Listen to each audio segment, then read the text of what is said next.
तो दिन भर काशी विश्वनाथ कॉरिडोर के लोकार्पण सहित कई कार्यक्रमों में व्यस्त होने के बाद पीएम मोदी ने बीजेपी के सीएम और डिप्टी सीएम के साथ रात करीब 12 बजे तक बैठक की। फिर मोदी बिना थके बिना रुके निकल पड़े काशी में विकास के कामों का निरीक्षण करने। अपनी गलियों में पीएम को देखकर लोग फूले नहीं समाये। पीएम को देखने के लिए भीड़ उमड़ पड़ी। पहले तो पीएम काशी विश्वनाथ मंदिर की भव्यता और मनमोहक रंगों से सराबोर मंदिर को निहारते नजर आए। फिर माता अन्नपूर्णा के उन्होंने दर्शन किए। साथ साथ सीएम योगी पीएम को जरूरी जानकारी देते रहे और वहां से पीएम फिर चल पड़े रेलवे स्टेशन की ओर। रात करीब 1 बजे मोदी वाराणसी रेलवे स्टेशन पहुंचे और वहां की साफ सफाई और मुसाफिरों की सुविधाओं और इंतजामों का मुआयना किया।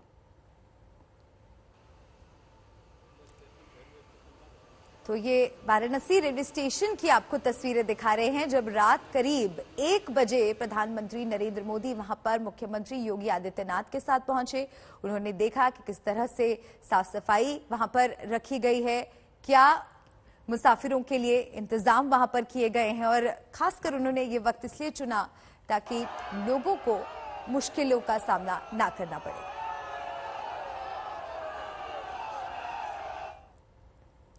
काशी विश्वनाथ कॉरिडोर को बनाने का एक मकसद भक्त का अपने इष्ट देव शिव के प्रति प्रेम भी है। जिस तरह महादेव अपने भक्तों की राह की मुश्किलें दूर करते हैं, वैसे ही एक सच्चा भक्त अपने आराध्य से मिलने के लिए आने वाले दूसरे भक्तों की राह आसान बनाने की कोशिश करता है। पीएम मोदी ने भी यही किया है और आज उसी नए कॉरिडोर से होते हुए पीएम मोदी अपने आराध्य के दर्शन करने आए और वहां पर माथा टेकना और अनुमति।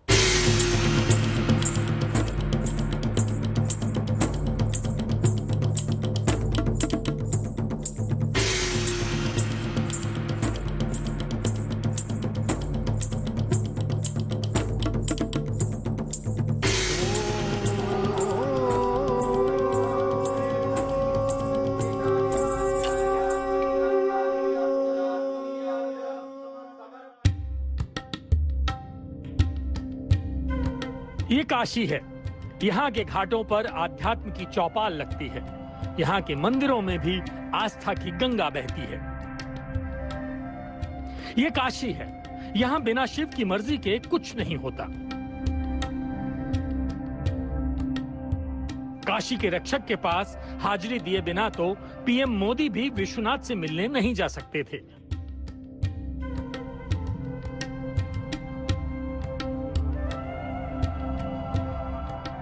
कॉरिडोर के उद्घाटन से पहले वो काशी के कोतवाल से परमिशन लेने गए थे।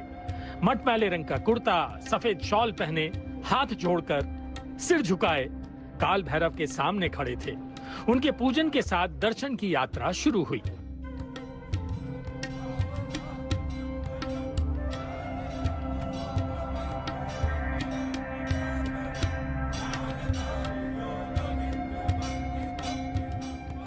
काल भैरव की आरती हुई।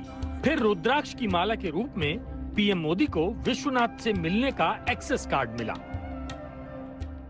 अभी मैं बाबा के साथ साथ नगर कोतवाल काल भैरव जी के दर्शन करके ही आ रहा हूं।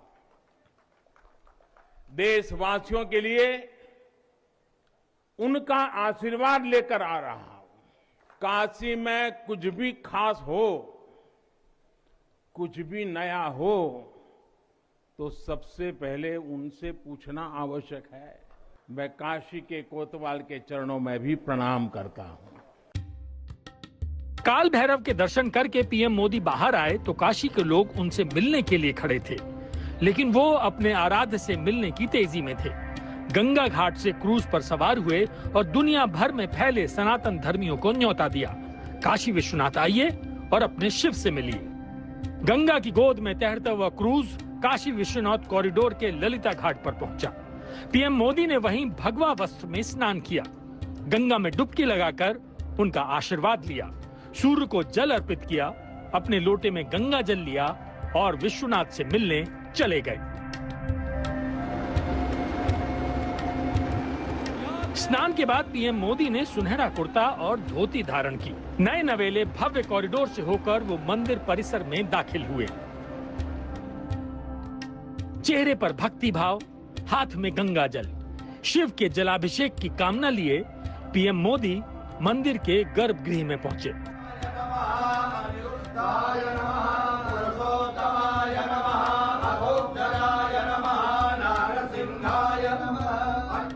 और उसके बाद पूरा स्थान शिवमय हो गया।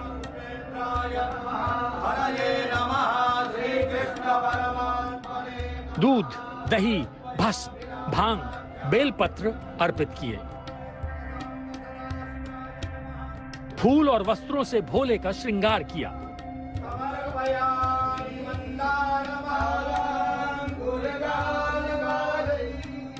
और प्रसाद रूपी माला लेकर गर्भगृह से बाहर निकले। फिर मंदिर के शिखर की ओर देखकर हर हर महादेव का जयकारा लगाया। पीएम मोदी ने मंदिर प्रांगण को नजर भरकर देखा। इसके बाद परिसर में मौजूद एक जगह पर पौधारोपण किया और फिर इस परिसर के लोकार्पण की प्रक्रिया पूरी की। वाराणसी से कुमार अभिषेक के साथ समर्थ श्रीवास्तव, आज तक। दुनिया भर के लिए चिंता का सबब बने कोरोना के ओमिक्रॉन वेरिएंट से पहली मौत की पुष्टि हो गई है। मौत ब्रिटेन में हुई। ओमिक्रॉन वेरिएंट का कहर दक्षिण अफ्रीका के बाद सबसे ज्यादा ब्रिटेन में है। भारत में भी ओमिक्रॉन के केस धीरे धीरे बढ़ रहे हैं। महाराष्ट्र में ओमिक्रॉन के 2 नए केस आए हैं। अब राज्य में कुल 20 मामले हो गए हैं।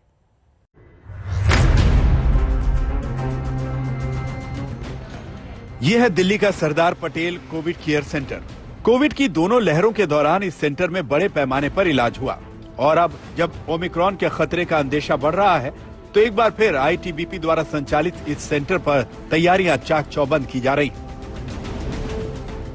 यहां 500 ऑक्सीजन बेड्स पहले से मौजूद थे। सोमवार को 150 वेंटिलेटर बेड्स भी ऑपरेशनल कर दिए गए। पीएम केयर्स फंड से उपलब्ध कराए गए इन वेंटिलेटर बेड्स में जीपीएस भी लगे हुए हैं।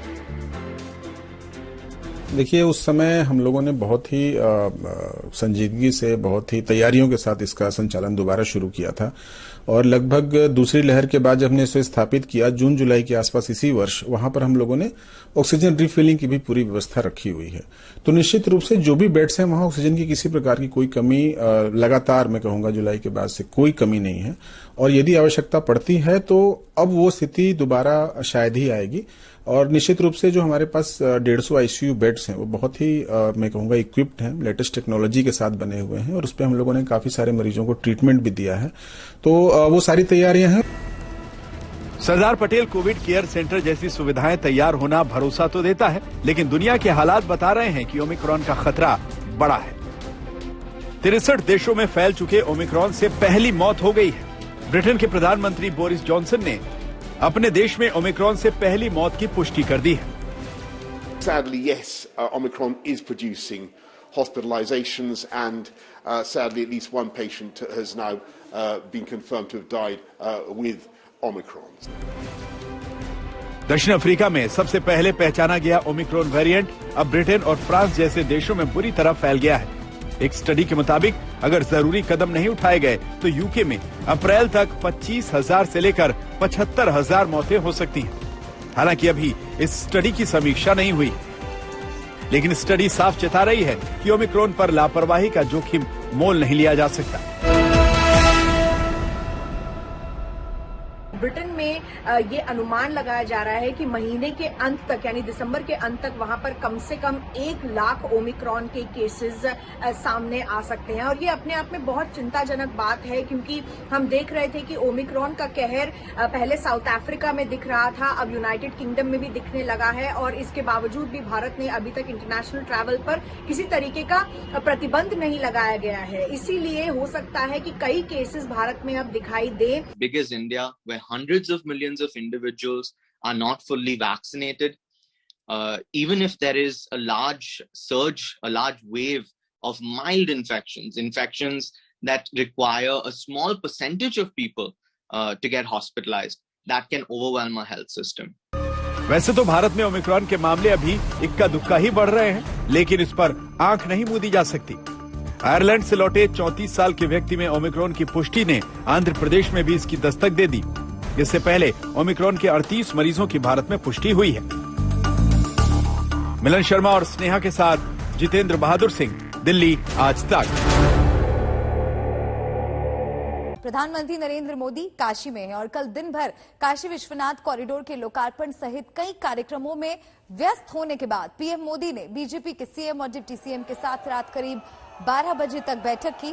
फिर मोदी बिना थके बिना रुके निकल पड़े काशी में विकास के कामों का जायजा लेने के लिए, निरीक्षण करने के लिए। अपनी गलियों में पीएम को पाकर, पीएम को देखकर लोग फूले नहीं समाये। पीएम को देखने के लिए भीड़ उमड़ पड़ी। पहले तो पीएम काशी विश्वनाथ मंदिर की भव्यता और मनमोहक रंगों से सराबोर मंदिर को निहारते रहे। फिर माता अन्नपूर्णा के दर्शन किए। साथ साथ सीएम योगी पीएम को जरूरी जानकारी देते रहे। वहां से पीएम फिर चल पड़े रेलवे स्टेशन की ओर और रात करीब 1 बजे मोदी पहुंचे वाराणसी रेलवे स्टेशन और वहां की साफ सफाई और मुसाफिरों की सुविधाओं और इंतजामों का मुआयना किया।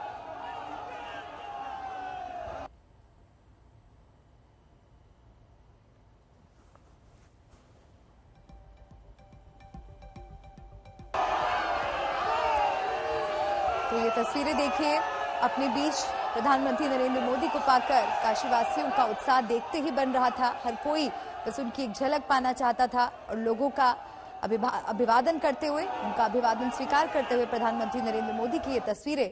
कल दिन भर व्यस्त कार्यक्रमों के बावजूद प्रधानमंत्री बिना थके बिना रुके मंदिर परिसर में एक बार फिर पहुंचे और उन्होंने वहां पर निरीक्षण किया और उसके बाद तमाम नेताओं के साथ, मंत्रीगण के साथ रात 12 बजे तक बैठक की और फिर करीब रात 1 बजे वाराणसी रेलवे स्टेशन भी वो पहुंचे, जहां पर व्यवस्थाओं का उन्होंने मुआयना किया।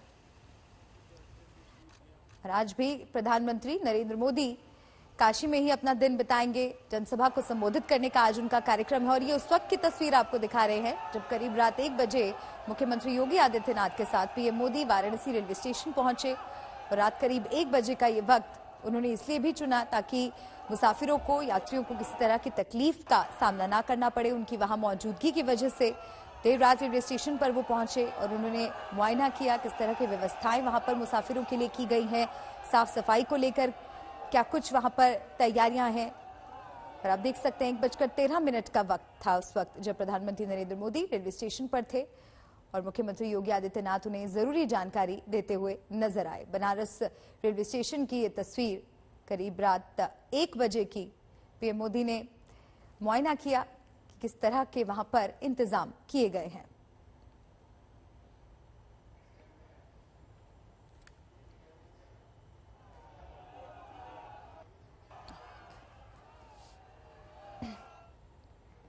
तो आज भी प्रधानमंत्री नरेंद्र मोदी का व्यस्त कार्यक्रम है और उससे जुड़े अपडेट्स लगातार आज तक पर आपको देंगे। आगे बढ़ते हैं। लालू यादव के बेटे तेजस्वी यादव अपनी पत्नी के साथ पहली बार कैमरे पर आए। क्या है उनके फ्यूचर प्लान्स, आप भी सुनिए इस एक्सक्लूसिव इंटरव्यू में।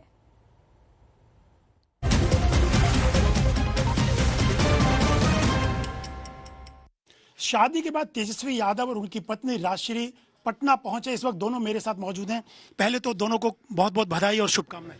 बहुत बहुत धन्यवाद आप सब लोगों को। बहुत बहुत शुभकामनाएं। धन्यवाद। तेजस्वी जी, बात उठ रही है कि बहुत सिंपल शादी की और किसी को कानों कान खबर नहीं। क्या वजह थी इतनी सिंपल और छुप छुपा के शादी करने की? नहीं, कोई छुप छुपा के नहीं, बाकायदा दोनों परिवारों के साथ जो है उनके आशीर्वाद से जो है ये शादी संपन्न हुआ है।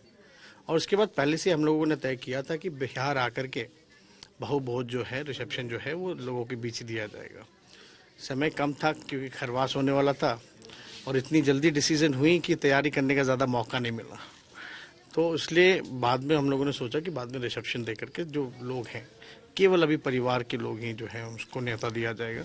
परिवार में भी जो जैसे मेरी जितनी बहनें हैं, उनके इन लॉज हैं या हमारे बड़े भाई हैं, बस उनको ही न्योता दिया गया। रिचल, राजश्री, आप को था कि इतनी सिंपल शादी हो, परिवार के लोग ही शामिल हों? बिल्कुल, हमेशा से यही चाहते थे, बस फैमिली जो अपने लोग हैं वो यहाँ साथ में रहे, ऐसे आशीर्वाद दे बड़े। किसी को बुलाया नहीं, क्योंकि आप विपक्ष के नेता हैं, बिहार विधानसभा के लालू प्रसाद यादव के छोटे बेटे हैं। इतने लोग थे, लोग उम्मीद कर रहे थे कि बुलाया जाएगा, लेकिन बिल्कुल परिवार के लोग ही, बहुत छोटी सिंपल शादी। कोरोना की वजह से हुई, क्या वजह रही? सारे रीजंस में, अभी कोरोना का नया वेरिएंट भी आया था और सब कुछ इतनी जल्दी तय हुआ। आपको भी पता है लगन में कहीं कोई जगह भी नहीं मिलती, और आप ही बताएं अगर सब लोगों को बुलाया जाता तो दिल्ली में कहाँ ऐसी जगह है जहाँ लोग सारे फिट हो पाते हैं। तो हम लोगों ने सोचा अभी सिर्फ परिवार के बीच रखा जाए, बाद की जो रिसेप्शन है, क्योंकि जो बहु भोज है वो भी एक विवाह का जो है अंग है, पार्ट है। लेकिन कानो कान किसी को खबर नहीं हुई, ना मीडिया को खबर हुई। एक दिन पहले पता चला कि आपकी एंगेजमेंट और शादी दोनों एक ही दिन हो रहे हैं, किसी को पता नहीं, आपके नजदीकी लोगों को पता नहीं। ऐसी क्या वजह थी? शादी होगी तो बाद में पता चलेगा ही, हम इसको थोड़ी ना छुपा के रखेंगे। जाहिर सी बात है, शादी होना था, हम लोग सोचे कि थोड़ा सीक्रेट इसको रखा जाए, बाद में जो है लोगों को पता चल जाएगा। क्योंकि आप मीडिया के जरिए जो है बहुत लोगों को सूचना मिलती है, और आपने भी लास्ट विवाह तेज प्रताप जी का देखा होगा, मंच भी टूटा, काफ़ी भीड़ हुई। तो इस वजह से जो परिवार के लोग हैं, उन्हीं लोगों की राय थी कि सिर्फ क्योंकि दो अलग अलग परिवार हैं और दोनों में ज़्यादा एक दूसरे से इंटरेक्ट करें, परिवार के लोग एक दूसरे को जाने पहचाने, इसलिए हम लोगों ने एक स्पेस जो है वो देने का मौका किया। वरना अगर सब लोगों को बुलाया जाता, राष्ट्रपति जी हों, प्रधानमंत्री हों, मुख्यमंत्री हों, तो सब लोग जो है उनके होस्ट में ही लगे रहते हैं, तो परिवार को आपस में बैठ करके बात करने का जो समय जो है वो नहीं मिल पाता। राशिद जी, आपको क्रिकेटर के तौर से, आप पुराने जानते हैं एक दूसरे को, तो क्रिकेटर के तौर पे आपने पसंद किया था। आप तो विपक्ष के नेता हैं, उप मुख्यमंत्री भी रहे हैं, तो कैसा लग रहा है आपको भी एक राजनेता के साथ शादी करके? पर्सनली लाइक अच्छा ही लगता है। सब क्रिकेटर के तौर पे ठीक थे या राजनेता के तौर पर? मैं पर्सनल लेवल से हमारा वो है, अच्छा, आप बताइए कितना पुराना जानते हैं आप? कहा जा रहा है कि आप स्कूल टाइम से साथ पढ़ते थे, तब से एक दूसरे को जानते हैं, तब से आपकी दोस्ती थी। नहीं, अब कहा जा रहा है, हाँ, लंबे समय से हमारी जान पहचान था, दोस्ती थी। और पिताजी ने पूछा शादी करना है तो कोई लड़की है तो बताओ, तो हमने बताया, उनको मिलवाया, उनको पसंद आई, दोनों परिवार मिले और झटपट तैयार हो गए सब। नहीं तो कब बताया आपने? बहुत पहले ही बता दिया था या बाद में कहा लालू जी ने, राबड़ी जी ने कि शादी करनी है आपकी, तो आपकी समझ में कोई लड़की है या हम ढूंढे कोई, तो आपने कब बताया उनको? नहीं, अब ऐसे नहीं, बट हिंट तो उनको था, तो हमने बताया भी था पहले भी जो पूछे। फिर अभी आप जान रहे हैं कि बिहार का चुनाव भी बीच में आ गया था, तरह तरह की कोरोना भी था, तो उस वजह से थोड़ा डिले वगैरह तो लालू जी और राबड़ी जी की तबीयत भी ठीक नहीं थी और हम लोगों के साथ भी नहीं थे, रांची में थे, आप सब लोगों को पता है। तो समय का इंतजार था, अब जब समय मिला तो सब कुछ हो गया।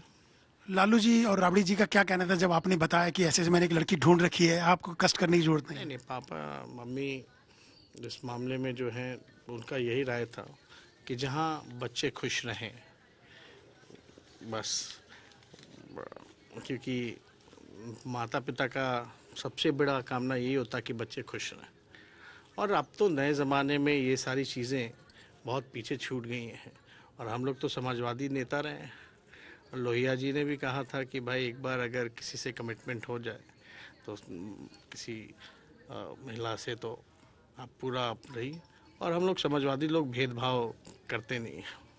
राशिद जी, आप शादी से पहले लालू जी से, राबड़ी जी से बहुत पहले भी मिलती रही होंगी, तो कैसा लगता था कि लालू जी इतने बड़े राजनेता, नाम उनका, तो कैसा जब आप पहली बार उनसे मिली तो कैसा लगा आपको, और क्या कहा लगता है? बोलो, क्या कहा उन्होंने?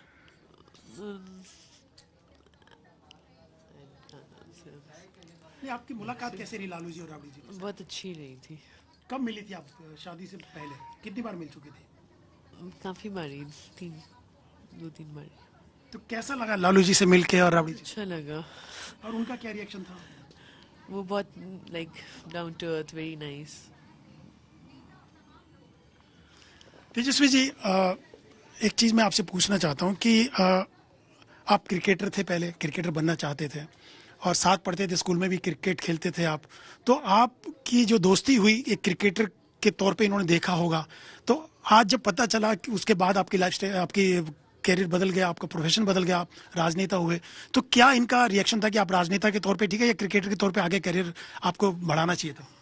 नहीं, कोई क्रिकेटर और राजनेता देख करके ये बात नहीं हुई थी, जाहिर सी बात है। बट हाँ, चैलेंजिंग लाइफ रहा है मेरा और हमेशा इनका सपोर्ट रहा है, तो साथ है।